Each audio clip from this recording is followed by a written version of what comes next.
സംസ്ഥാനത്തിന്റെ കടമെടുക്കൽ പരിധി വെട്ടിക്കുറക്കുന്ന കേന്ദ്ര സർക്കാരിന്റെ സാമ്പത്തിക നയത്തിനെതിരെ കേരള സർക്കാർ സുപ്രീം കോടതിയിൽ സമർപ്പിച്ച ഹർജിയിൽ വാദം കേൾക്കുന്നതിനിടെ കോടതി പ്രധാനപ്പെട്ട ഒരു നിർദ്ദേശം മുന്നോട്ട് വയ്ക്കുകയുണ്ടായി.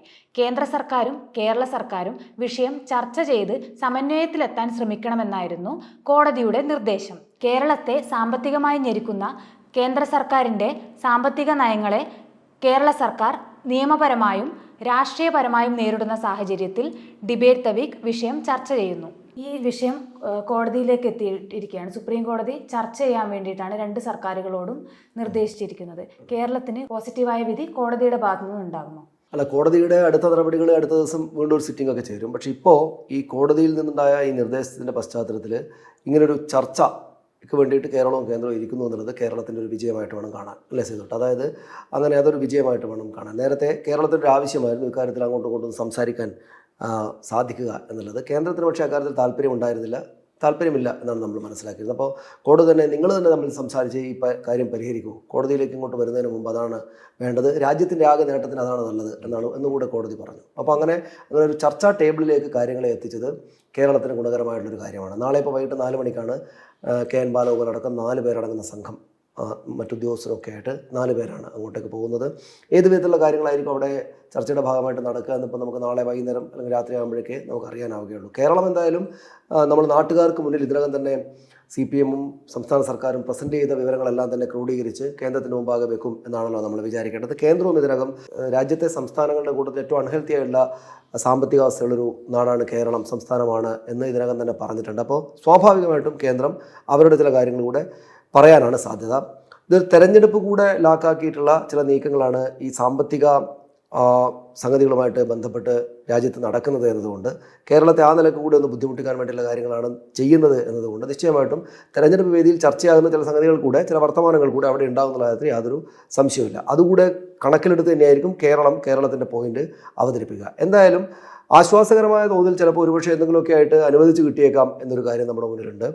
പിന്നെ കോടതി ഇടപെട്ടിട്ടാണ് ഈ കാര്യം നടക്കുന്നത് എന്നതുകൊണ്ട് പൊതുവിൽ വളരെ ഗൗരവത്തോടു കൂടി തന്നെ നമ്മൾ ഈ കാണേണ്ടുന്ന ഒരു ചർച്ചയായിട്ട് അത് ഇതിനകം മാറിയിട്ടുമുണ്ട്.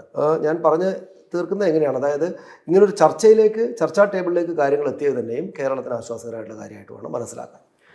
സാറിന് എന്താ തോന്നുന്നത്, ഇത് കേരളത്തിന് അനുകൂലമായിട്ട് വരുമോ, അല്ലെങ്കിൽ നമ്മുടെ ധനകാര്യമന്ത്രി പറഞ്ഞതുപോലെ ഒരു പ്ലാൻ ബിയിലേക്ക് കേരളം മൂവ് ചെയ്യേണ്ടി വരുമോ? അല്ല, നമുക്ക് ഇത് തുടങ്ങുന്നതിന് മുമ്പ് 2 കാര്യങ്ങൾ ബേസിക്കായിട്ട് പറയാം. ഒന്ന്, ഈ ചർച്ച സുപ്രീം കോടതിയിൽ ഈ കേസ് എത്തിയതും അതിൻ്റെ ഇമ്മീഡിയറ്റ് ആയിട്ടുള്ള സാഹചര്യം, അടിയന്തര സാഹചര്യങ്ങൾ. 2, വളരെ ഫണ്ടമെൻ്റലായിട്ടുള്ള ഒരു വിഷയമുണ്ട്. സംസ്ഥാനങ്ങളുടെ സാമ്പത്തിക അധികാരങ്ങൾ ക്രമേണയായിട്ട് കുറഞ്ഞു വരുന്നതിൻ്റെ ഈ 2 വിഷയങ്ങളും കൂടെ ചേർന്നിട്ട് വേണം ഇത് കണക്കിലെടുക്കാൻ. എനിക്ക് തോന്നുന്നത് സുപ്രീം കോടതി തന്നെ ഈ വിഷയത്തിൽ ഇടപെട്ടത് ഈ നിലയിൽ ഈ 2 കേന്ദ്ര സർക്കാരും കേരള സർക്കാരും കൂടി ഒരു ചർച്ച നടത്തി ഈ വിഷയത്തിലൊരു സമന്വയത്തിലെത്താൻ ശ്രമിക്കണമെന്ന് പറഞ്ഞതും അത് രാജ്യ താല്പര്യത്തിന് വേണ്ടിയാണെന്ന് ചൂണ്ടിക്കാട്ടിയതും ഇതൊരു വിഷയമായിട്ട് ഉയർന്നു വന്നുകൊണ്ടാണ്. കാരണം ദേശീയ തലത്തിൽ ഇപ്പം കേരളം മാത്രമല്ല, കർണാടകമുണ്ട്. അന്ന് കേരളത്തിൻ്റെ ഈ സമരം, ഡൽഹിയിൽ നടത്തിയ സമരത്തിന് തൊട്ട് തലേ ദിവസം കർണാടകവും സമരം നടത്തിയിരുന്നു. കേരളത്തിൻ്റെ സമരവേദിയിൽ പഞ്ചാബിൽ നിന്നുള്ള മുഖ്യമന്ത്രി വന്നിരുന്നു, ഡൽഹിയിൽ നിന്നുള്ള മുഖ്യമന്ത്രി വന്നിരുന്നു, ജമ്മു കാശ്മീർ നാഷണൽ കോൺഫറൻസിൻ്റെ നേതാവായ ഫറൂഖ് അബ്ദുള്ള വന്നിരുന്നു. മമതാ ബാനർജിയുടെ നേരിട്ട് വന്നിട്ടില്ലെങ്കിലും അവരെല്ലാം തന്നെ ഈ വിഷയങ്ങൾ ഉന്നയിക്കുന്നുണ്ട്. അപ്പോൾ അതുകൊണ്ട് തന്നെ ഇതൊരു നാഷണൽ ലെവലിലുള്ളൊരു ഡിസ്കഷനാണ്. ഇപ്പം നമ്മുടെ ഇതിൽ തന്നെ മലബാർ ജേണലിൽ നമ്മൾ സംസാരിച്ചിട്ടുള്ള 3 വ്യത്യസ്ത മേഖലകളിൽ നിന്നുള്ള വ്യക്തികൾ, ആകാർ പട്ടേൽ, ഹ്യൂമൻ റൈറ്റ്സ് ആക്ടിവിസ്റ്റ്, അദ്ദേഹം ഈ പറയുന്നുണ്ട് പ്രത്യേകിച്ച് ദക്ഷിണേന്ത്യൻ സംസ്ഥാനങ്ങൾ നേരിടുന്ന ധനപരമായിട്ടുള്ള പ്രതിസന്ധികൾ. പിന്നെ നമ്മുടെ നീലകണ്ഠൻ RS എന്ന് പറയുന്ന നോർത്ത് വേഴ്സസ് സൗത്ത് എന്ന് പറഞ്ഞ പുസ്തകം എഴുതിയിട്ടുള്ള അദ്ദേഹം ഈ വിഷയം ഉന്നയിക്കുന്നുണ്ട്. പിന്നെ അടുത്ത് നമ്മുടെ പർക്കാല പ്രഭാകർ ഈ വിഷയം ഉന്നയിക്കുന്നുണ്ട്. അപ്പോൾ ഇത് ആ നിലയിൽ വളരെ ഫണ്ടമെൻ്റലായിട്ടുള്ള ഒരു വിഷയമാണെന്നുള്ള കാര്യത്തിൽ യാതൊരു തർക്കവുമില്ല. അത് ദേശീയ ശ്രദ്ധയിൽ കൊണ്ടുവരാനായിട്ട് കേരളത്തിൽ നടന്ന ഈ കേരളത്തിൻ്റെ മന്ത്രിസഭ അടക്കം ഡൽഹിയിൽ പോയി സമരം നടത്തിയത് ഒരു ഗുണം ചെയ്തിട്ടുണ്ട്. അതുകൊണ്ട് തന്നെ സുപ്രീം കോടതിയിൽ കേസും വന്നിട്ടുണ്ട്.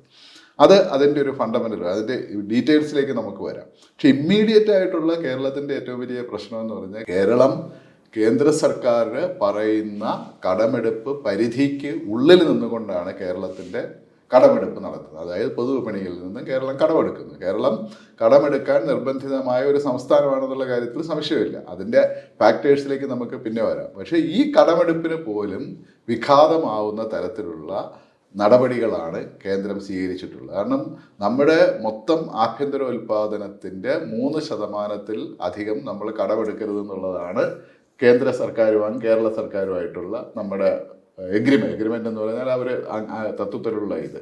അപ്പോൾ ആ കോവിഡ് സമയത്താണ് നമുക്ക് 4% വരെ എടുക്കാമെന്നുള്ള ഒരു ഇത് കേന്ദ്ര സർക്കാർ കേരളത്തിന് മാത്രമല്ല എല്ലാ സംസ്ഥാനങ്ങൾക്കും നൽകിയിരുന്നു. പക്ഷേ ഇപ്പോഴും ഈ 3%-ൻ്റെ ഈ കാര്യത്തിൽ പോലും കേന്ദ്രം ഒരുപാട് വിഘാതങ്ങൾ സൃഷ്ടിച്ചിട്ടുണ്ട്. അതാണ് ഇമ്മീഡിയറ്റ് ആയിട്ടുള്ള ഇപ്പോഴത്തെ അല്ലെങ്കിൽ ഏറ്റവും ഈ കേരളത്തിൻ്റെ സ്ഥിതി വളരെ അടിയന്തരമായി മോശമാകുന്നതിനുള്ള സാഹചര്യം അതാണ്. അപ്പോൾ ആ പ്രശ്നത്തിൽ ഒരു പക്ഷേ നാളത്തെ ചർച്ചയിൽ കൂടുതൽ ഒരു പക്ഷേ മിക്കവാറും ചില ഇളവുകൾ കേന്ദ്രം നൽകാൻ സാധ്യതയുണ്ട്. പക്ഷേ ആ ഇളവുകൾ നൽകുന്നതിനോടൊപ്പം കേരളത്തിൻ്റെ പൊതുവായിട്ടുള്ള ധനസ്ഥിതിയെക്കുറിച്ചിട്ടുള്ള കേന്ദ്രത്തിൻ്റെ അഭിപ്രായങ്ങളൂടെ പറയാൻ സാധ്യതയുണ്ട്. ചിലപ്പോൾ അതുകൊണ്ട് തന്നെ ഈ ഇളവുകൾ നൽകുകയാണെങ്കിൽ അത് ചില ഉപാധികളോടുകൂടി ആവാൻ സാധ്യതയുണ്ട്. ഇന്നതിൻ്റെ കാര്യങ്ങൾ ചെയ്യണമെന്നുള്ള നിലയിലുള്ള ഉപാധികളോടുകൂടി പറയാനുള്ള സാധ്യതയുണ്ട്.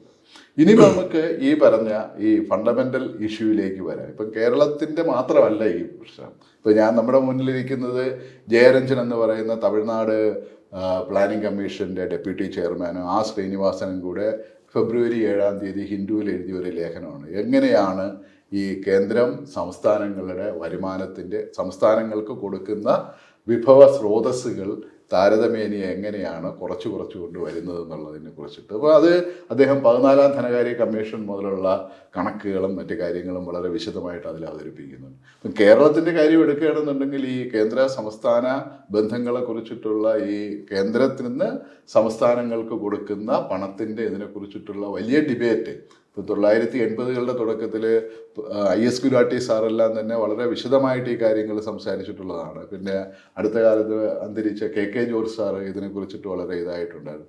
13-ാം ധനകാര്യ കമ്മീഷൻ്റെ കാലം മുതലുള്ള കേരളത്തിനോടുള്ള സമീപനത്തെക്കുറിച്ചിട്ട് അദ്ദേഹത്തിൻ്റെ 2 പേപ്പറുകൾ വന്നിട്ടുണ്ടായിരുന്നു.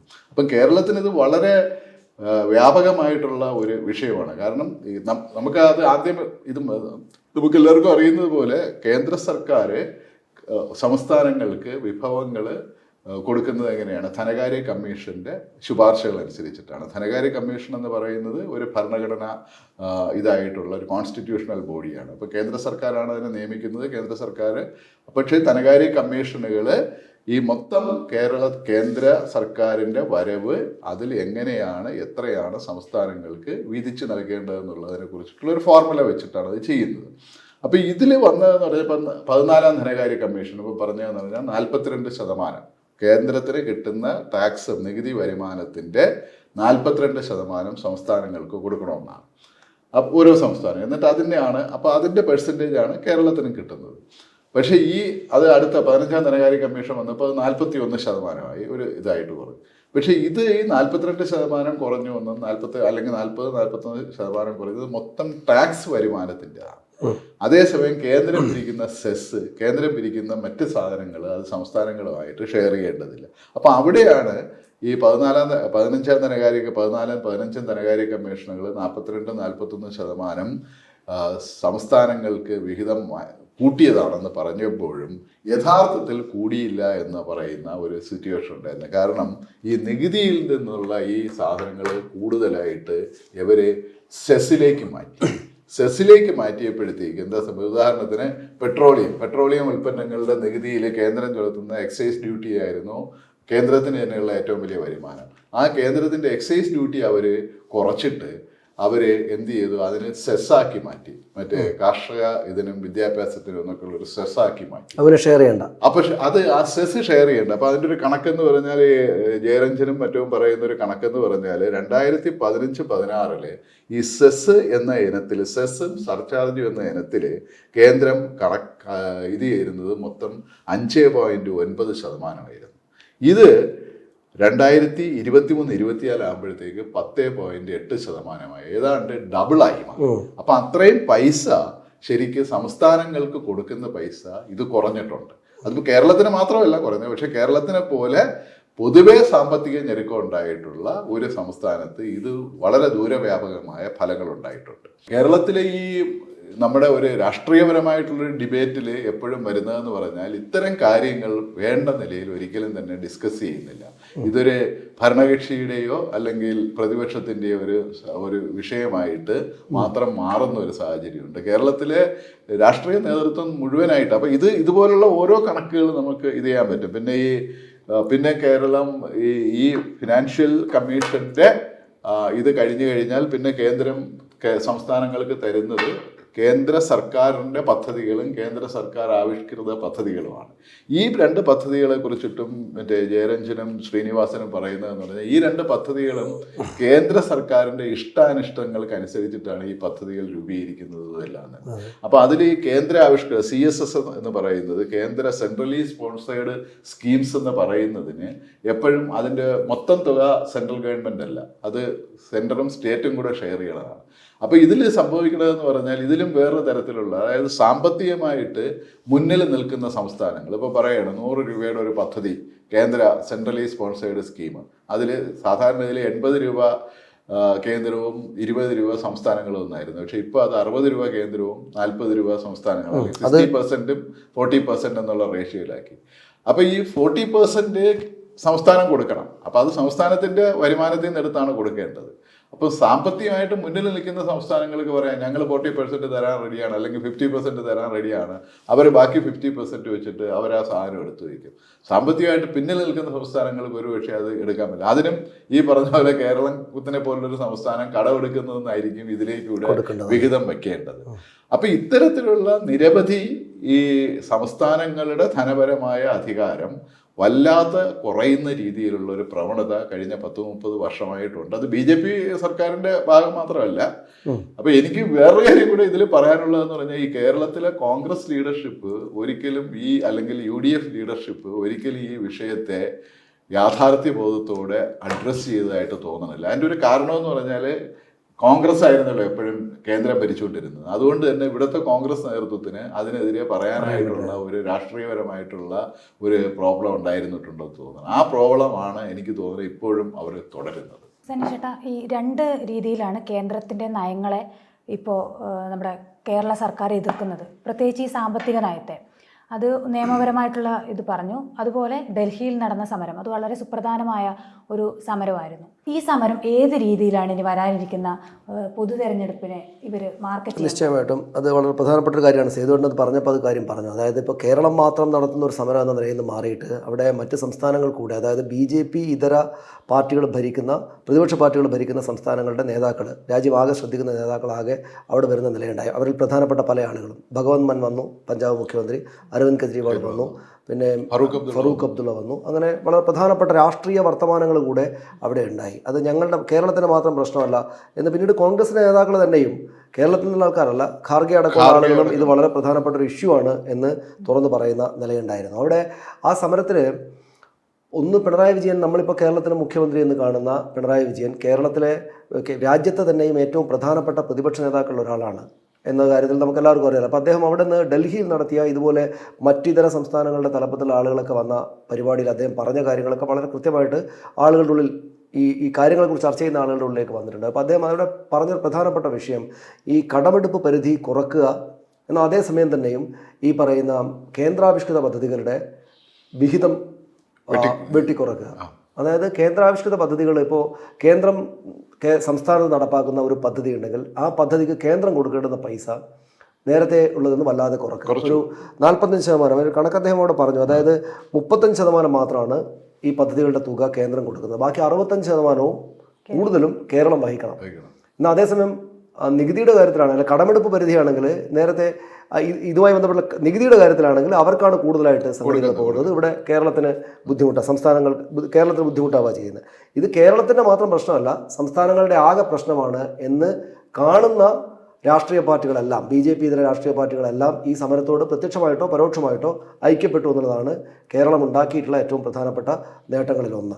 ഇവിടെ ഒരു പ്രധാനപ്പെട്ട കാര്യം ഞാൻ അതിനോട് ചേർത്ത് പറയാനുള്ളൊരു കാര്യം എന്താണെന്ന് വെച്ചാൽ, ഇതോട് ചേർത്ത് തന്നെ കാണണം ഈ സമീപകാലത്ത് റേഷൻ കടയിൽ മോദിയുടെ സെൽഫി പോയിന്റ് വെക്കണം. ഇപ്പം നമ്മൾ റെയിൽവേ സ്റ്റേഷൻ യാത്ര ചെയ്യുന്ന ആൾക്കാർക്കെല്ലാം കാണാം മോദിയുടെ സെൽഫി പോയിന്റ് അവിടെയുണ്ട്.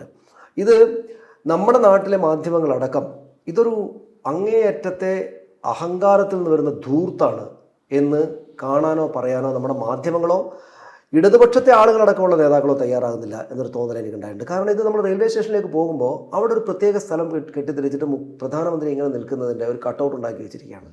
കഴിഞ്ഞ ദിവസം അത് ഒരു റെയിൽവേ ഉദ്യോഗസ്ഥൻ RTI വിവരാവകാശ നിയമപ്രകാരം എത്രയാണ് ഇതിൻ്റെ തുക എന്ന് ചോദിച്ചു. അപ്പോൾ ഒരു താൽക്കാലിക സെൽഫി പോയിന്റിന് എന്ന് വെച്ചാൽ നമ്മുടെ റെയിൽവേ സ്റ്റേഷനുകളിൽ കാണുന്ന സെൽഫി മോദിയുടെ പടമുള്ള കട്ടൗട്ടുള്ള സെൽഫി പോയിന്റിന് 1.5 ലക്ഷം രൂപയാണ് ചിലവിടുന്നത്. സ്ഥിരമായിട്ടുള്ള സംവിധാനങ്ങൾ കൂടെയുണ്ട്. സ്ഥിരം സെൽഫി പോയിന്റുകൾ 50 മറ്റോ രാജ്യത്താകെ റെയിൽവേ സ്റ്റേഷനുണ്ട്. അത്ര അത് 6.25 ലക്ഷം രൂപയാണ് ഒരെണ്ണത്തിന്. 6.25 ലക്ഷം രൂപയാണ് ഒരു സെൽഫി പോയിന്റ് ഉണ്ടാക്കാൻ വേണ്ടി ചിലവിടുന്നത്. 1.25 ലക്ഷം രൂപയാണ് ഒരു താൽക്കാലിക സെൽഫി പോയിന്റ്. എത്ര പൈസയാണെന്ന് ആലോചിച്ച് നോക്കൂ. എത്ര പൈസയാണ് പ്രധാനമന്ത്രിയുടെ ചിത്രത്തിന് മുന്നിൽ സെൽഫി എടുക്കാൻ വേണ്ടി എന്ന മട്ടിൽ വെച്ചുകൊണ്ടിരിക്കുന്നതെന്ന് നോക്കൂ. ഇതേ കാര്യമാണ് റേഷൻ ഷോപ്പുകൾ നടത്തണം എന്ന് കേന്ദ്രം ആവശ്യപ്പെട്ടത്. റേഷൻ ഷോപ്പുകളിൽ വേണം. പിന്നെ നമ്മൾ ഉണ്ടാക്കി കൊടുക്കുന്ന ലൈഫ് മിഷന്റെ ഭാഗമായിട്ടുള്ള വീടുകളുടെ മുന്നിൽ മോദിയുടെ ചിത്രവും ഇത് ലൈഫ് മിഷൻ വഴി ഉണ്ടായ അല്ലെങ്കിൽ കേന്ദ്രത്തിന്റെ പണം മുടക്കി ഉണ്ടായിട്ടുള്ള വീടാണ് എന്ന കാര്യം രേഖപ്പെടുത്തുകയും വേണമെന്നാണ്. ഇതിപ്പോൾ റേഷൻ കടകളിലും ഇത് സ്ഥാപിക്കണമെങ്കിൽ പണച്ചെലവുണ്ട്. റേഷൻ കടകളിൽ എത്രയോ കാലമായിട്ട് സംസ്ഥാനത്ത് വളരെ നല്ല നിലക്ക് നടക്കുന്ന ഒരു പരിപാടിയാണ് റേഷൻ വിതരണം. എത്രയോ കാലമായിട്ട് അതൊന്നും ആർക്കും എതിരഭിപ്രായമില്ലാത്തതാണ്. പക്ഷേ ഇപ്പോൾ അവിടെ മോദിയുടെ പടം വെക്കണം. ഈ പറയുന്ന ലൈഫ് മിഷന്റെ വീടുകൾ അതിൻ്റെ 82% തുക സംസ്ഥാന സർക്കാർ, 88% തുക സംസ്ഥാന സർക്കാരാണ് വഹിക്കുന്നത് ലൈഫ് മിഷൻ പദ്ധതികൾ. അതിൽ 12% തുക മാത്രമാണ് ഈ പറയുന്ന കേന്ദ്രത്തിന്റെ ഭാഗത്തു നിന്ന് വരുന്നത്. അതായത് 100 രൂപ നിങ്ങൾ ചെലവഴിക്കുമ്പോൾ അതിനകത്ത് 88% മുടക്കുന്ന സംസ്ഥാന സർക്കാരിന്റെ തലപ്പത്ത് ഉള്ള ആളുകൾ തീരുമാനിച്ചിരിക്കുകയാണ് ഞങ്ങളിവിടെ ഒന്നും എഴുതാൻ പോകുന്നില്ല.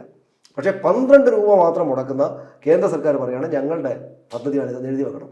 ഇതിനകത്ത് കേരളം കൊണ്ടുവന്നിരിക്കുന്ന സാമൂഹ്യമായിട്ടുള്ളൊരു ഈക്വാലിറ്റിയുടെ ഒരു സംഗതിയെ വെല്ലുവിളിക്കുകയാണ് കേന്ദ്രം ചെയ്യുന്നത്. സാമ്പത്തികമായിട്ടുള്ള കാര്യം മാത്രമല്ല, നമ്മൾ ഒരു സ്കൂളിൽ പോകുന്ന ആൾക്ക് യൂണിഫോം ഉണ്ടാകുന്നത്, അല്ലെങ്കിൽ നമ്മുടെ നാട്ടിലെ കുട്ടികളെല്ലാം ഒന്നിച്ചിരിക്കുന്നത്, പല സാമ്പത്തിക നിലകളിൽ നിന്ന് വരുന്ന ആളുകൾ ഒന്നിച്ചിരിക്കുന്ന സിസ്റ്റം നമ്മുടെ സ്കൂളുകളുണ്ടാക്കി. ഇപ്പോൾ ഉദാഹരണം നോക്കൂ, എൻ്റെ വീട് ഉണ്ടാക്കിയിരിക്കുന്നത് കേന്ദ്രത്തിൻ്റെ പണം കൊണ്ടാണ്. മോദിയുടെ പടം അവിടെ ഉണ്ടെന്ന് വെച്ചാൽ നിങ്ങൾ ക്ലാസിഫൈ ചെയ്യപ്പെട്ട് കഴിഞ്ഞു അല്ലേ? അവിടെ ക്ലാസിഫൈ ചെയ്യപ്പെട്ടു. അതായത് സ്വന്തമായിട്ട് വീടെടുക്കാൻ നിർവാഹമില്ലാത്ത ദരിദ്രമായ വീട്ടിൽ നിന്ന് വരുന്ന ഒരാളാണ് ഈ കുട്ടി എന്ന് അവൻ സഹപാഠികൾക്ക് മുമ്പിൽ ചിത്രീകരിക്കപ്പെട്ട് കഴിഞ്ഞു.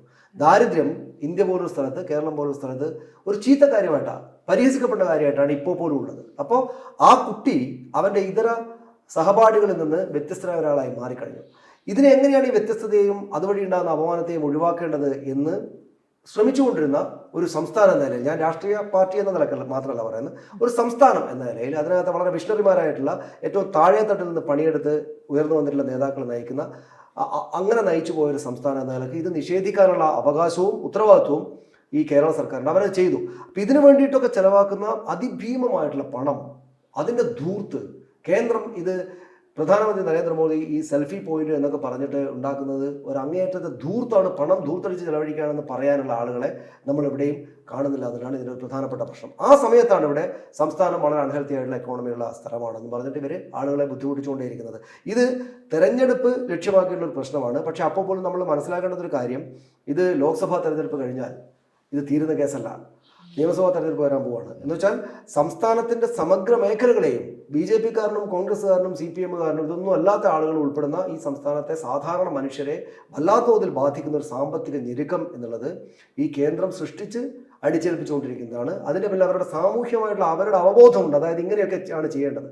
ഇവിടെ പ്രധാനമന്ത്രിയായിട്ട് നരേന്ദ്രമോദിക്ക് മുമ്പ് മൻമോഹൻ സിംഗ് ഉണ്ടായിരുന്നു. മൻമോഹൻ സിംഗിന്റെ പടം ഒരു സ്ഥലത്ത് അവർ വെച്ചിട്ടില്ല, ഒരു പദ്ധതിയും വെച്ചിട്ടില്ല. അപ്പോൾ ഇത് നമ്മൾ തന്നെ ഇപ്പം ഞങ്ങളെപ്പോലുള്ള ആളുകൾ ജീവിച്ചുകൊണ്ടിരുന്ന കാലത്ത് തന്നെയും കാണാത്ത തരത്തിലുള്ളൊരു വല്ലാത്ത തരത്തിലുള്ള പണത്തിൻ്റെ ധൂർത്ത്, അതുവഴി ഉണ്ടാക്കാവുന്ന രാഷ്ട്രീയ നേട്ടം ഉണ്ടാക്കൽ, ഇതിനു വേണ്ടിയിട്ട് ഒരു സംസ്ഥാനത്തെ ആകെപ്പാടെ തന്നെ ഞെരുക്കുന്ന കാഴ്ചയാണ് നമ്മൾ കാണുന്നത്. അതിനകത്തുള്ള വിജയം, ഈ ചർച്ച എന്നൊക്കെ പറയുന്നത് വളരെ നിസ്സാരമായിട്ടുള്ള വിജയമാണ്. ഇതിവിടെ കൊണ്ട് അവസാനിക്കുന്ന വിചാരിക്കുക വയ്യ. ഈ നിയമസഭാ ഇലക്ഷൻ വരെ പോകും. പക്ഷേ ഇതിൻ്റെ പ്രശ്നം നമ്മൾ കേരളത്തിൻ്റെ പ്രശ്നമാണ് നമ്മൾ മനസ്സിലാക്കുമ്പോൾ കേരളത്തിൻ്റെ മാത്രം പ്രശ്നമല്ല, ഞങ്ങളുടെ എല്ലാം പ്രശ്നമാണ് എന്ന് കണക്കാക്കിയിട്ട് പല സംസ്ഥാനങ്ങളും ഇതിൻ്റെ കൂടെ ചേരുന്നുണ്ട് എന്നുള്ളതാണ് ഇതിനകത്തൊരു ശുഭോദർക്കമായിട്ട് കാര്യമായിട്ട് തോന്നുന്നത്. ശരി സാർ, ഈ പ്രൊട്ടസ്റ്റിൻ്റെ കൂട്ടത്തിൽ പല സംസ്ഥാനങ്ങളും ചേരുന്നുണ്ട്, പല ദേശീയ രാഷ്ട്രീയ കക്ഷികളും ഇതിൽ പിന്തുണ അറിയിച്ചിട്ടുണ്ട്. നമ്മുടെ കേരളത്തിലെ UDF മുന്നണിയുടെ കാര്യം എടുത്തു നോക്കുകയാണെങ്കിൽ ഈ വിഷയത്തിൽ, അതായത് സാമ്പത്തിക ഞെരുക്കം, ഇങ്ങനെ യൂണിയൻ ഗവൺമെൻറ് സാമ്പത്തികമായി കേരളത്തെ ഇങ്ങനെ ഞെരുക്കുന്ന ഒരു സാഹചര്യത്തിൽ അവരെന്ത് ചെയ്യുന്നു എന്ന് നമ്മൾ പരിശോധിച്ചാൽ, ഒന്നാമത്തെ കാര്യം പാർലമെൻറ്റിൽ UDFിലെ ഒരു MP മാർ, അതായത് കേരളത്തിൽ നിന്നുള്ള ഒരു MP മാരും ഈ ഒരു വിഷയം സംസാരിച്ചിട്ടേ ഇതുവരെ. ഈ TN പ്രതാപൻ ഈ അവസാന കാലത്ത്, ഇപ്പോൾ തെരഞ്ഞെടുപ്പ് അടുത്ത ഈ കാലത്ത് വിഷയം ഒരേ ഒരാൾ ഉന്നയിച്ച ഒരാളാണ്. ബാക്കി ഒരാളും ഇത് സംസാരിച്ചിട്ടേ ഇല്ല. അതുപോലെ കേരളത്തിൽ നിന്നുള്ള MP മാർ സംയുക്തമായിട്ട് ഈ വിഷയത്തിൽ പരാതി നൽകിയിരുന്നു. ആ പരാതിയിൽ നിന്ന് ഇവർ UDF MP മാർ ഒന്നടങ്കം വിട്ടു നിൽക്കുകയാണ് ചെയ്തത്.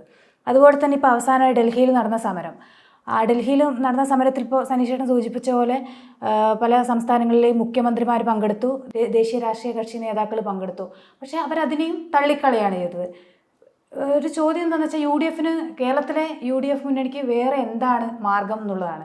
ഇങ്ങനെ ബഹിഷ്കരിച്ച് മുന്നോട്ട് പോകുക എന്നല്ലാതെ മറ്റൊരു രാഷ്ട്രീയ എതിർപ്പ് അവർക്ക് പ്രകടിപ്പിക്കാൻ സാധിക്കുന്നില്ല എന്നുള്ളൊരു വാസ്തവം ഇവിടെ നിൽക്കുന്നില്ലേ? അതിൽ നമ്മളിപ്പോൾ പറഞ്ഞ ഒരു ഫണ്ടമെൻ്റൽ ഇഷ്യൂ എന്ന് പറഞ്ഞ ഒരു വിഷയം UDF ഇതുവരെ മനസ്സിലാക്കിയിട്ടില്ല. UDF നേതൃത്വം അവരിപ്പോഴും ഇത് CPM-നെതിരെയുള്ള കേരളത്തിൻ്റെ ധനപ്രതിസന്ധി അല്ലെങ്കിൽ കേരള സർക്കാർ നേരിടുന്ന പ്രതിസന്ധി എന്ന് പറയുന്നത് CPM-നെതിരെ ഉപയോഗിക്കാനുള്ളൊരു രാഷ്ട്രീയ ആയുധം എന്നുള്ള ഒരു നിലയിലാണ് അവരുടെ ഇതുവരെയുള്ളൊരു സമീപനം.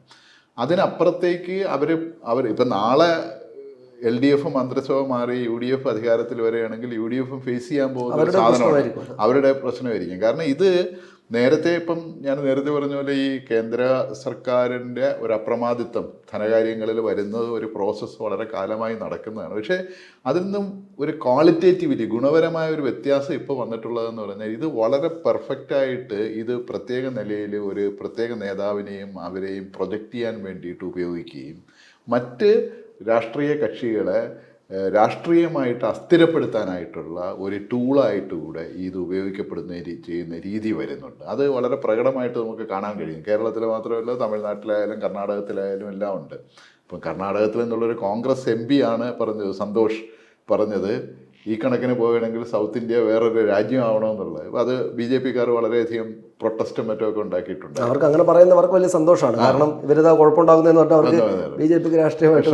അപ്പോൾ ആ നിലയിലുള്ള ഒരു വിഷയമായിട്ട് ഇത് വന്നിട്ടുണ്ട്. അതുകൊണ്ട് തന്നെ UDF-നെ സംബന്ധിച്ചിടത്തോളം ഇത് CPM-ൻ്റെയോ അല്ലെങ്കിൽ LDF-ൻ്റെയോ പിടിപ്പുകേടിൻ്റെ ഒരു മാത്രം പ്രശ്നമാണെന്നുള്ള നിലയിൽ ഈ വിഷയത്തെ അധികകാലം അവർക്ക് അങ്ങനെ കൊണ്ടുപോകാൻ പറ്റില്ല. അവർക്ക് അതിലൊരു നിലപാടെടുക്കേണ്ടി വരും. പക്ഷേ ഇതൊക്കെ പറയുമ്പോൾ തന്നെ കേരളത്തിന് കേന്ദ്രം ഇതുതരത്തിലുള്ള നിരവധി പ്രശ്നങ്ങൾ സൃഷ്ടിക്കുന്നു എന്നുള്ളതിന് സംശയമില്ല. പക്ഷേ കേരളം ഇൻറ്റേർണലായിട്ട് കേരളത്തിന് എന്തൊക്കെ ചെയ്യാൻ പറ്റും എന്നുള്ളൊരു കാര്യത്തിൽ ചെയ്യുന്നു എന്നുള്ളതിനെ കുറിച്ചിട്ടുള്ള ഇതുണ്ട്. അത് വളരെ വ്യക്തമായിട്ട് ഇപ്പം ഞാനതിൽ പറയുന്നത്, കേരളത്തിലെ ഇപ്പം 2 ഡിബേറ്റ് കേരളത്തിൽ ഈ കാര്യത്തിൽ വന്നിട്ടുണ്ട്. ഇപ്പം സർക്കാരിന് വേണ്ടിയിട്ടോ അല്ലെങ്കിൽ സർക്കാരിൻ്റെ ഭാഗത്ത് നിന്ന് വാദിക്കുന്ന പ്രോമിനൻ്റ് ആയിട്ടുള്ള എഴുത്തുകാരും എക്കണോമിസ്റ്റുകളും എല്ലാം തന്നെ ഇത് കേന്ദ്രം പുലർത്തുന്ന ഈ വിവേചനത്തെ അക്കമിട്ട് നിരത്തുന്നുണ്ട്. അപ്പോൾ അതിനെ നിഷേധിക്കാതെ തന്നെ, അല്ലെങ്കിൽ ആ ഒരു പ്രശ്നത്തെ ഒട്ടും നിഷേധിക്കുകയോ അതിൻ്റെ ഗുരുതരമായ സാഹചര്യത്തെ അവഗണിക്കാതെ തന്നെ കേരളത്തിനകത്ത് ചെയ്യേണ്ട കുറേ കാര്യങ്ങളുണ്ടെന്നുള്ളൊരു കാര്യം കൂടെ നമ്മൾ നോക്കേണ്ടതുണ്ട്. അതിൽ പ്രധാനമായിട്ടും ഇപ്പോൾ കേരളത്തിൽ തന്നെ ഇന്നത്തെ ഏറ്റവും ഉള്ള ഒരു സീനിയർ എക്കണോമിസ്റ്റായ ഡോക്ടർ KP കണ്ണൻ സാറ് പറഞ്ഞിട്ടുള്ളൊരു സാധനമാണ്. കണ്ണൻ സാറ് കേരള മോഡലിനെ പുനർവിചിന്തനം എന്ന് പറഞ്ഞിട്ട് ഇപ്പം ശാസ്ത്ര സാഹിത്യ പരിഷത്ത് പ്രസിദ്ധീകരിച്ച് അതിൽ അദ്ദേഹം പറയുന്നുണ്ട്, കേരളത്തിൻ്റെ നേട്ടങ്ങളും എല്ലാം പറയുന്ന കൂട്ടത്തിൽ കേരളത്തിൻ്റെ കോട്ടങ്ങളെന്ന് പറയുന്ന ഒരു കാര്യങ്ങൾ പറയുന്നത്. ഒരു കാര്യം അദ്ദേഹം പറയുന്നത് ഈ നികുതി പിരിവിൽ കാണിക്കുന്ന കാര്യക്ഷമതയില്ലായ്മ എന്നാണ്. അപ്പം നികുതി പിരിവെന്ന് പറഞ്ഞാൽ നമ്മുടെ നികുതി വോളിയം, നികുതി പിരിക്കുന്ന തുക കൂടിയിട്ടുണ്ട്. പക്ഷേ നികുതി ഒരു അനുപാതം എന്നുള്ള നിലയിൽ, ഒരു റേഷ്യോ എന്നുള്ള നിലയിൽ. അപ്പോൾ അദ്ദേഹം ഇതിപ്പം വളരെയധികം പ്രശസ്തമായൊരു കണക്കാണ്. അതായത് 975 മുതൽ 85 വരെയുള്ള ഒരു കാലഘട്ടത്തിൽ അദ്ദേഹം പറയുന്നത് നമ്മുടെ മൊത്തം ആഭ്യന്തരോൽപാദനം, അതായത് 100 രൂപ ആഭ്യന്തരോൽപാദനം ആണെങ്കിൽ 12 രൂപ നികുതിയായി കിട്ടുമായിരുന്നു. കേരളത്തിന്, സംസ്ഥാനത്തിന്റെ നികുതിയായി കിട്ടുമായിരുന്നു നേരത്തെ. അത് 85 വരെയുള്ള കണക്കാണ്. പക്ഷേ 40 വർഷം ഈ 85 മുതലുള്ള ഈ കഴിഞ്ഞ 30 വർഷത്തെ 40 വർഷത്തെ ഇതെടുത്തു കഴിഞ്ഞാൽ ഇതിൻ്റെ തോത് കുറഞ്ഞു വന്ന് ഇപ്പം 7.5-8 രൂപ ഒരു നിരക്കിലാണ് നിൽക്കുന്നത്. അപ്പം ഇത് കുറവാണ്. അപ്പം ഈ തോതിൽ, ഈ അനുപാതത്തിൽ, ഈ റേഷ്യോയിൽ വന്ന ഈ കുറവ് നമ്മൾ നികത്തുകയാണെങ്കിൽ, അതായത് നമ്മൾക്ക് 85-ൽ നിന്നിരുന്ന 12 രൂപ നിരക്കിൽ നമ്മൾ നികുതി പിരിവിൻ്റെ എഫിഷ്യൻസി നമ്മൾ കൂട്ടുകയാണെങ്കിൽ തന്നെ ഒരു വർഷം നമ്മൾക്ക് 40,000 കോടി രൂപയോളം അധിക നികുതി വരുമാനം ഉണ്ടാക്കാമെന്നാണ് അദ്ദേഹം പറയുന്നത്. അപ്പോൾ അദ്ദേഹം പറയുന്നത് അതിന് വേണ്ടിയിട്ടുള്ള ഒരു എഫർട്ട്, അപ്പോൾ എവിടെയോ നികുതി ചോർച്ച സംഭവിക്കുന്നുണ്ട്. അപ്പോൾ ഇത് സംസ്ഥാനം വളരെ ഗൗരവമായിട്ട് എടുക്കേണ്ട ഒരു കാര്യമാണ്. അത് പക്ഷേ വേണ്ട നിലയിൽ ഈ നമ്മുടെ ബജറ്റിലോ നമ്മുടെ എനിക്ക് തോന്നുന്നു നമ്മുടെ രാഷ്ട്രീയ വൃത്തങ്ങളിൽ തന്നെ ഇത് വേണ്ട നിലയിൽ ഡിബേറ്റ് ചെയ്യുന്നില്ല. രണ്ടാമത്തെ കാര്യം, ഇപ്പം നമ്മുടെ ഒരുപാട് 140-ലധികം പൊതുമേഖലാ സ്ഥാപനങ്ങളെന്ന് പറഞ്ഞുകൊണ്ട് അതിൽ പകുതിയിലധികവും നഷ്ടത്തിലാണ്. അതിൻ്റെ പ്രസക്തി എന്താണെന്ന് പോലും അറിഞ്ഞൂടെ. ഇപ്പം ഇത്തരം സംഭവങ്ങളെ വെച്ച് പുലർത്തേണ്ട ആവശ്യമുണ്ടോ? ഇതിൽ വളരെ ഓണസ്റ്റായിട്ട്, കാരണം ഇത് ഇപ്പം നമ്മൾ 18 പൊതുമേഖലാ സ്ഥാപനങ്ങൾ 10 വർഷമായിട്ട് പൂട്ടാനായിട്ട് ലിക്വിഡേറ്റ് ചെയ്യാനായിട്ടുള്ള കാര്യങ്ങളാണ്. ആ പൊതുമേഖലാ സ്ഥാപനങ്ങളെ പേര് പോലും നമുക്കറിയില്ല. ഇത്തവണത്തെ ബജറ്റിൻ്റെ കൂടെ 910 പേജുള്ള ഒരു റിപ്പോർട്ട് കൂടെ വെച്ചിട്ടുണ്ട് കേരളത്തിലെ പബ്ലിക് എൻ്റർപ്രൈസസുകളുടെ കേരള സ്റ്റേറ്റ് പൊതുമേഖലാ സ്ഥാപനങ്ങളുടെ സ്ഥിതിയെക്കുറിച്ചിട്ടുള്ള. അപ്പോൾ അതിൽ നമുക്ക് വളരെ കൃത്യമായിട്ട് അറിയാം, ഒരു ഹാർഡ്ലി 30-35 മറ്റോ ആണ് എന്തെങ്കിലും നിലയിലുള്ള പ്രോഫിറ്റും മറ്റു സാധനങ്ങളും ഉണ്ടാക്കുന്നത്.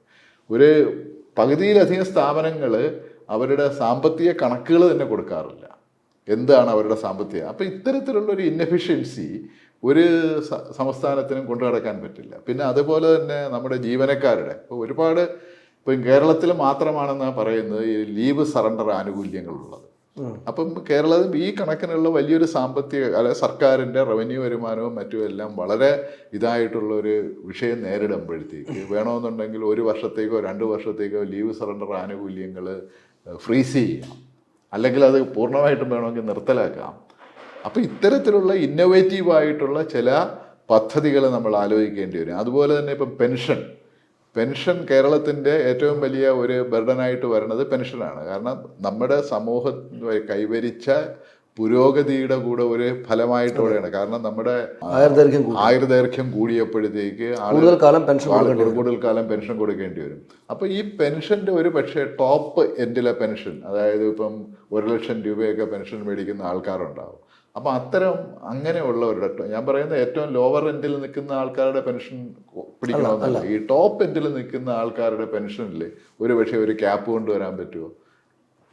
ഇതൊക്കെ ആയിരിക്കണം നമുക്ക് ഇന്നോവേറ്റീവായിട്ട് തിങ്ക് ചെയ്യേണ്ട ചില സാധ്യതകൾ നമ്മുടെ സംസ്ഥാനത്തിന്. ഈ പറയുന്ന കാര്യങ്ങളെല്ലാം വളരെ ഈ പറഞ്ഞ നേരത്തെ ഡിബേറ്റ് നടന്നതാണ്. പക്ഷേ ഇതിന്റെ പ്രശ്നം എന്താ വെച്ചാൽ ഇങ്ങനെ ആലോചിച്ചാൽ തന്നെയും ഇവിടെ മൊത്തം പ്രശ്നങ്ങളുണ്ടാവും. അതായത് അത് നമ്മൾ അഭിമുഖീകരിക്കണം. കാരണം അത് നമ്മൾ മാറ്റിവെച്ച് പോകുന്നതാണ്. നമ്മൾ ഉദാഹരണത്തിന് ഇപ്പം KSRTCയിൽ ഇപ്പം നമുക്ക് പെൻഷൻ കൊടുക്കാൻ പോലും പറ്റുന്നില്ല, അല്ലെങ്കിൽ റെഗുലറായിട്ട് പെൻഷൻ കൊടുക്കാൻ പറ്റുന്നില്ല, നമ്മുടെ ക്ഷേമ പെൻഷൻ കൊടുക്കാൻ പറ്റുന്നില്ല. അത് 1600 രൂപ കൊടുക്കാൻ പറ്റാത്തപ്പോഴത്തേക്കാണ് നമ്മൾ 1 ലക്ഷം രൂപ പെൻഷൻ കൊടുക്കുന്നവർക്ക് കൂളായിട്ട് പെൻഷൻ എടുത്തുകൊണ്ടിരിക്കുന്നത്. അപ്പം ഞാൻ പറയുന്നത് ഇത് നിലയിലുള്ള ഇപ്പം KSRTC ഇതുപോലെ ഇപ്പം അടുത്ത ഒരു പക്ഷേ വരാൻ പോകുന്ന ഒരു വലിയ സാധനം ഇലക്ട്രിസിറ്റി ബോർഡായിരിക്കും. കാരണം വളരെയധികം ആളുകൾ, അത് പ്രത്യേകിച്ച് ഈ ഏറ്റവും കൂടുതൽ പവർ കൺസ്യൂം ചെയ്യുന്ന ആളുകൾ സ്വന്തമായിട്ട് സോളാർ പവറിലേക്ക് മാറുകയാണ്.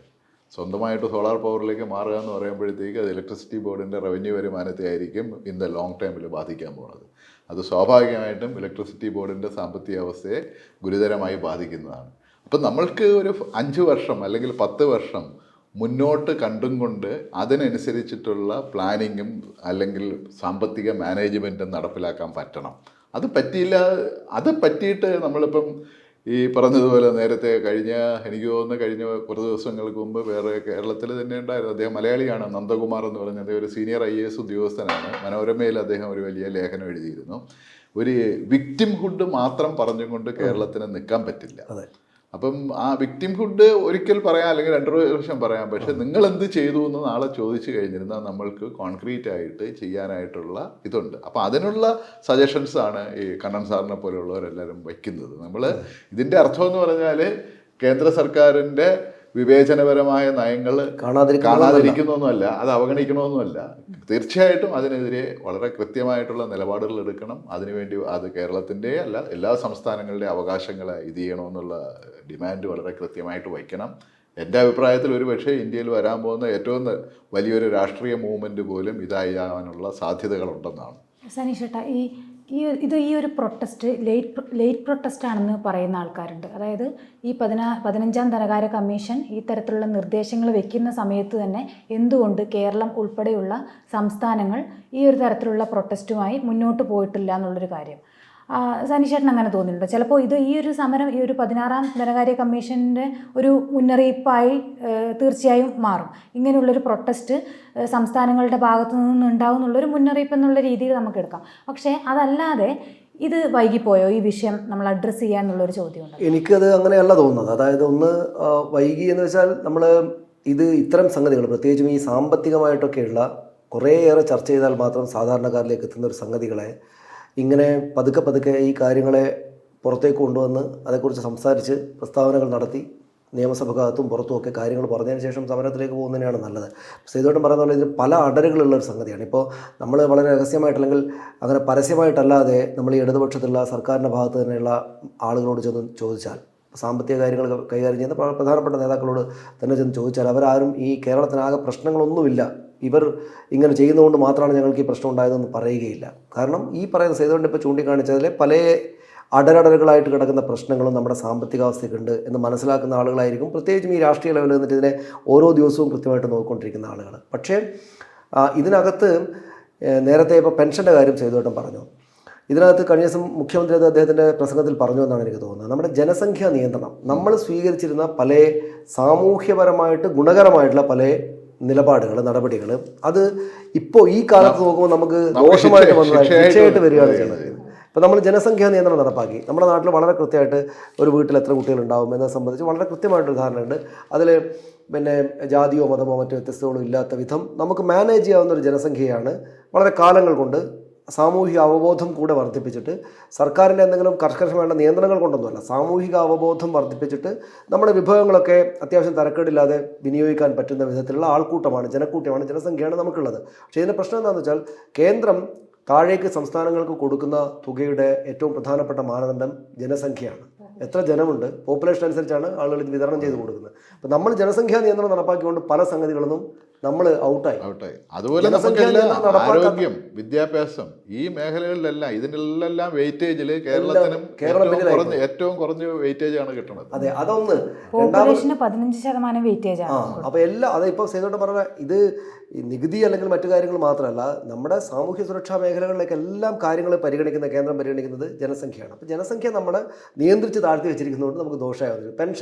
പെൻഷൻ ഇപ്പോൾ സേതുവേട്ടൻ അത് പറഞ്ഞു. പെൻഷൻ തുക എന്ന് വെച്ചാൽ നമ്മുടെ നാട്ടിലെ ആയുർദൈർഘ്യം വളരെ കൂടുതലാണ്. നമ്മുടെ നാട്ടിൽ വളരെ സുഖകരമായിട്ട് നല്ല ദീർഘകാലത്തേക്ക് ജീവിക്കാൻ ജീവിക്കുന്ന സ്ഥിതിയാണ്. അതെ, വളരെ വർഷങ്ങളായിട്ടുണ്ട്. എന്ന് വെച്ചാൽ ഒരു 10-100 കൊല്ലം മുമ്പ് അല്ലെങ്കിൽ ഒരു 70 കൊല്ലം മുമ്പ് 40 വയസ്സൊക്കെ ആയിരുന്നു ശരാശരി ആയുർദൈർഘ്യം. കൃത്യമായിട്ട് കണക്കല്ല പറയുന്നത്. പക്ഷേ 10-40 വയസ്സ് കഴിഞ്ഞാൽ പിന്നെ ജീവിക്കുക. കുട്ടികളായിരിക്കുമ്പോൾ തന്നെ മരിച്ചു പോകുന്ന ആളുകൾ, പ്രസവിച്ചാലുടനെ മരിച്ചു പോകുന്ന ആളുകളുടെ എണ്ണം വളരെ കൂടുതലായിരുന്നു. ഒരു 10-15 വയസ്സെത്തുന്നവരെ ആളുകൾ വളരെ കൂടുതലായിരുന്നു. കേരളത്തിൽ ഈ പറയുന്ന ആരോഗ്യത്തോടെ ജീവിക്കാവുന്ന കാലപരിധി ഒരുപാടുണ്ട്. അപ്പോൾ ഇവർക്ക് സ്വാഭാവികമായിട്ടും സർക്കാർ സർവീസ് ഇറങ്ങുന്ന ആളുകളാണെങ്കിൽ ഇവർക്ക് സ്വാഭാവികമായിട്ടും പെൻഷൻ കൊടുക്കേണ്ടി വരും, ഒരുപാട് കാലം കൊടുക്കേണ്ടി വരും. അപ്പോൾ അങ്ങനെയുള്ള പിന്നെ അവരുടെ ആരോഗ്യ സുരക്ഷ മറിച്ചൊക്കെ ആയിട്ട് നമുക്ക് ഒരുപാട് ചിലവുണ്ട്. പക്ഷേ സേതുവേട്ടൻ പറഞ്ഞ ഒരു പ്രധാനപ്പെട്ട പോയിന്റിൽ നിർത്തണം എന്നാണ് എനിക്ക് തോന്നുന്നത്. അതായത് നമ്മൾ ഈ വിക്ടിംഹുഡ് പറയുക എന്നത്, നമ്മൾ ഇരകളാണ്, നമ്മളെ കേന്ദ്രം ബുദ്ധിമുട്ടിച്ചുകൊണ്ടേ ഇരിക്കുകയാണെന്ന് പറഞ്ഞുകൊണ്ടിരിക്കുന്നതിന് വെയിറ്റേജ് കുറേ കഴിയുമ്പോൾ കുറയും. ആളുകൾ നിങ്ങളുടെ പണിയെടുക്കാത്തില്ല ഈ കാര്യങ്ങൾ എങ്ങനെയായത് എന്ന് ചോദിക്കും. അത് ഒരു പരിധിയിലപ്പുറം ആളുകളോട് ആളുകൾക്ക് മനസ്സിലാക്കി കൊടുക്കാൻ പറ്റില്ല. അതുകൊണ്ട് തന്നെ ഇത് ആദ്യഘട്ടത്തിൽ തന്നെ പോയിട്ട് കേന്ദ്രത്തിന് സമരം ചെയ്യുന്നതിന് പകരം ഈ ഒരു അവയർനെസ് പതുക്കെ സൊസൈറ്റിയിൽ ഉണ്ടാക്കിയതിന് ശേഷം പതുക്കെ കാര്യങ്ങളിലേക്ക് എത്തിക്കുക എന്നുള്ളതായിരിക്കും ഏറ്റവും ഗുണകരമായിട്ടുള്ള കാര്യം. ഇത് കേന്ദ്രം ചെയ്യുന്നത് ഉറപ്പായിട്ടും തെരഞ്ഞെടുപ്പിലാക്കിയിട്ടാണ്.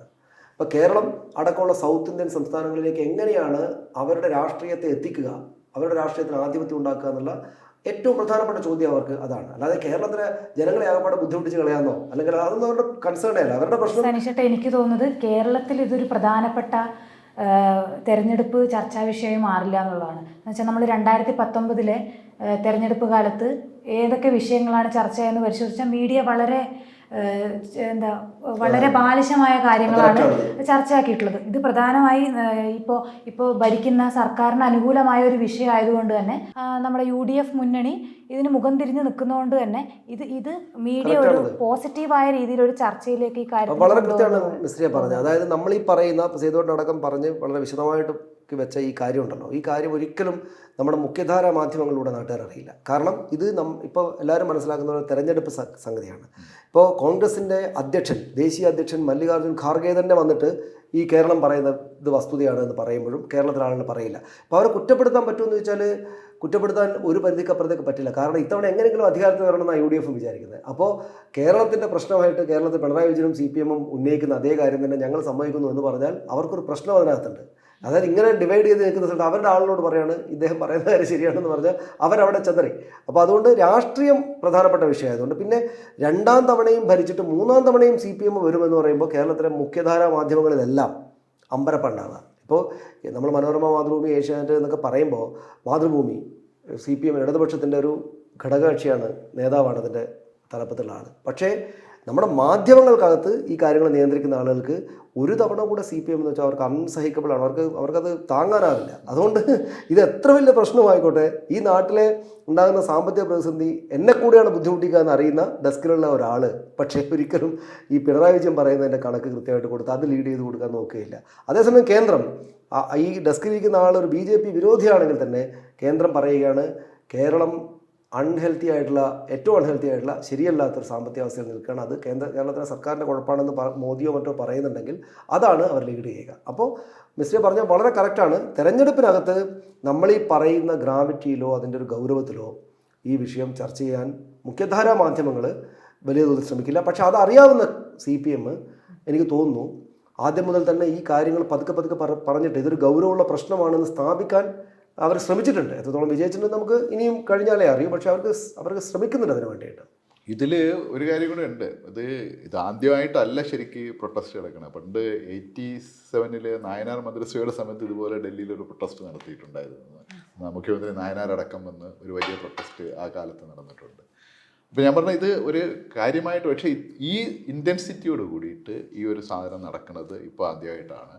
ഇതിൽ രണ്ടാമതൊരു കാര്യം കൂടെ ഉണ്ട്. ഈ ഇൻറ്റൻസിറ്റിയോടെ കേരളം ഉപദ്രവിക്കപ്പെടുന്നതും ആദ്യമായിട്ടാണ്. അതാണ് ഞാൻ പറയാൻ വരുന്നത്. കോൺഗ്രസ് അങ്ങനെ ചെയ്തിട്ടില്ല. കോൺഗ്രസ് ഇതിൽ വരുന്നതെന്ന് പറഞ്ഞാൽ വളരെ കൃത്യമായ ഒരു പൊളിറ്റിക്കൽ അജണ്ടയോടുകൂടി, ഇത് കേരളത്തിൽ മാത്രമല്ല സൗത്ത് ഇന്ത്യൻ സ്റ്റേറ്റുകളിൽ നിർണായകമായ സ്വാധീനമുള്ള രാഷ്ട്രീയ പാർട്ടികൾക്കെതിരെ ഒരു ഡിസ്ഗ്രണ്ടൽമെൻറ്റ്, ഇവർക്കൊന്നും ഉപയോഗമില്ലാത്തവരാണ്, ഇവർ യൂസ്ലെസ്സുകളാണ്, ഇവർ അഴിമതിക്കാരാണ്, ഇവർ ഭരണ നൈപുണ്യം ഇല്ലാത്തവരാണ്, അങ്ങനെയുള്ള ഒരു ഇമേജ് ഉണ്ടാക്കിയെടുക്കുന്നതിന് വേണ്ടിയിട്ടാണ് ഒരു പക്ഷേ ഈ കേന്ദ്രത്തിൻ്റെ ഈ നടപടികൾ. അതായത് ഈ ബ്രിട്ടീഷുകാർക്ക് ഇന്ത്യക്കാരോട് ആദ്യഘട്ടത്തിൽ ഉണ്ടായിരുന്ന പോലുള്ളൊരു തോന്നൽ ഇവന്മാരത്ര ശരിയല്ല, ഇവർക്ക് ഭരിക്കാൻ അറിയില്ല എന്നൊരു കാര്യം. ഈ നോർത്ത് സംസ്ഥാനങ്ങളിലെ ലീഡർഷിപ്പ് ഉള്ള ഈ കേന്ദ്ര സർക്കാരിന് അതിൻ്റെ ഉദ്യോഗസ്ഥ തലത്തിലുള്ള ആളുകൾക്ക് കേരളത്തിലെ ആളുകളുണ്ട്. അത് പണ്ട് മുതലേ ഉണ്ട്, ഇപ്പം അത് കുറച്ച് കൂടിയിട്ടുണ്ട്.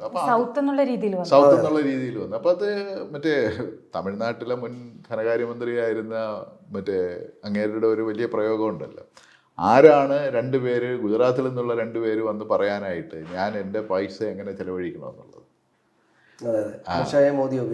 അദ്ദേഹം അങ്ങനെയാണ് പറഞ്ഞ NDTV ഇൻ്റർവ്യൂവിൽ. അപ്പം അതുപോലെ കേരളത്തിൽ അടക്കം, അതിപ്പം കർണാടകത്തിലായാലും എല്ലായിടത്തും ഇതേ പ്രശ്നം നേരിടുന്നുണ്ട്. നേരത്തെ തെലങ്കാനയിലും തെലങ്കാനയിലെ BRS നേരത്തെ ചന്ദ്രശേഖർ റാവു ഈ പ്രശ്നങ്ങൾ പറഞ്ഞിട്ടുണ്ടായിരുന്നു. അപ്പോൾ അതുകൊണ്ട് ആ നിലയിൽ ഈ രാഷ്ട്രീയമായിട്ട് നേരത്തെ മിശ്രി ഉന്നയിച്ച ചോദ്യമുണ്ടല്ലോ, ഈ തെരഞ്ഞെടുപ്പിൽ ഈ വിഷയം വേണ്ട നിലയിൽ സംസാരിക്കണമെന്ന് പറഞ്ഞാൽ ഈ നിലയിലാണ് പൊളിറ്റിക്കലി എങ്ങനെയാണ് ഒരു ഭരണഘടനാപരമായ ബാധ്യതകളിൽ നിന്ന് കേന്ദ്രം പിന്മാറിപ്പോവുകയും എന്നിട്ട് ഭരണഘടനാ സംവിധാനങ്ങളെ കേന്ദ്രത്തിൻ്റെ രാഷ്ട്രീയ അജണ്ട നടപ്പിലാക്കാനായിട്ട് ഉപയോഗപ്പെടുത്തുകയും ചെയ്യുന്നു എന്നുള്ള രീതിയിൽ. അതിപ്പം സാമ്പത്തിക മേഖലയിൽ ഈ പറഞ്ഞ നിലയിലുള്ള ഒരു ഇതായിട്ട് ഉപയോഗിക്കാനുള്ള സാധ്യതയുണ്ട്. ആ നിലയിൽ രാഷ്ട്രീയമായിട്ട് അത് ഉയർത്തേണ്ടതുണ്ട്. അത് UDF ഉയർത്തേണ്ടതുണ്ട്, LDF ഉയർത്തേണ്ടതുണ്ട്. അതിൻ്റെ അർത്ഥം എന്ന് പറഞ്ഞാൽ 2 പേരും ഒരുമിച്ച് നിൽക്കണമെന്നുള്ള നിലയിലല്ല പറയണത്. ഞാൻ പറയുന്നത് ഇതൊരു വളരെ സീരിയസ് ആയ ഇഷ്യൂ ആണ്.